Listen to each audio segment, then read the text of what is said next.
Գետահովիտի մարզադաշտը մարդաշատ է ու աղմկոտ, դաշտում Տավուշեցի պատանի ֆուտբոլիստներն են, դաշտից դուրս երկրպագուները։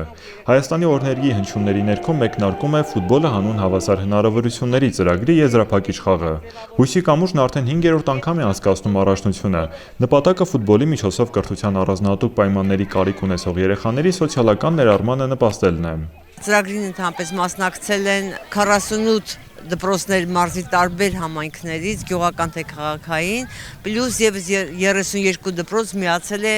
2025 թվականի ընթացքում։ Որն է նպատակը։ Ոչ միայն ջատագովել երեխաների շրջանում սպորտը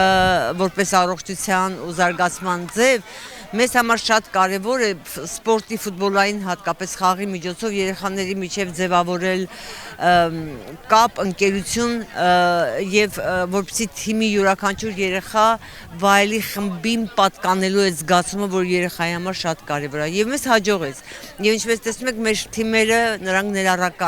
ներառական են ամեն առումով, այնտեղ խաղում են ոչ միայն հաշվանդամություն ունեցող երեխաներ եւ չունեցող երեխաներ, եւ տղաներ ու աղջիկներ, ու բոլորը հավասար մասնակիցներ են։ Ֆուտբոլային հանդիպման եզրափակիչ փուլում խաղում էին Գանձաքարի, Մովսեսի, Թեղուտի եւ Կողբի թիվ 2 դպրոցների թիմերը։ Նախագիծը երեխաներին հնարավորություն է տալիս զբաղվել սպորտով եւ այդ միջոցով բարելավել ֆիզիկական ու մտավոր կարողությունները, զարգացնել սոցիալական հմտություններն ու ինքնավստահությունը։ Մեկնարկային փոխանցումը կատարում է ֆուտբոլի Հայաստանի երիտասարդական հավաքականի պաշտպանը իջևանցի Արմեն Սարգսյանը։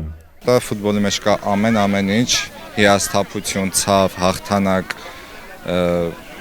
ամենակարևոր բանը, որ պետք է իրանք անեն, այդ կարգապահություն պահելն է։ Կարգապահության շնորհիվ իրանք կարող են դառնալ մեծ ֆուտբոլիստ, որ ոչ միայն ֆուտբոլ դաշտում կարգապահ պետք է այլ նաև խաղադաշտից դուրս 24 ժամ սենց միջոցառումների ժամանակ շատ ի հայտ են գալիս տաղանդավոր խաղացողներ, որը շանս է տալիս հետագայում ցանկության դեպքում շարունակեն իրենց կարիերան ավելի պրոֆեսիոնալ մակարդակներում։ Նախագծի շրջանակում կազմակերպված մրցաշարերին մասնակցել են Տավուշի մարզի 16 դպրոցների աշակերտները, այդ թվում կրթության առանձնահատուկ պայմանների կարիք եւ հաշմանդամություն ունեցող երեխաները։ Նախաձեռնողները վստահեցնում են, շարունակելու են այնքան, որ մարզի բոլոր դպրոցները մասնակցեն։ Դպրոցների արձագանքը հատկապես սպորտի միջոցով ներգրավվածությունը եւ ավելի լայն ներառմանն է նպաստում սա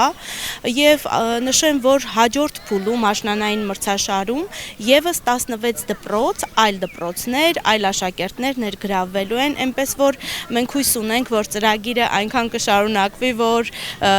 Տավուշի մարզի բոլոր դպրոցները կներգրավվեն եւ գուցե թե հետագայում մեծ հնարավորություններ լինի սպորտի միջոցով երեխաների ներառման համար։ Մրցապայքարում հաղթող ճանաչվեց Թեղուտի դպրոցը, ստանալով Տավուշի մարզային գավաթը։ Ֆուտբոլը հանուն հավասար հնարավորությունների ծրագիրն իրականացնում է Հույսի կամուրջ հասարակական կազմակերպությունը երեխաների համար UEFA հիմնադրամի ֆինանսական աջակցությամբ։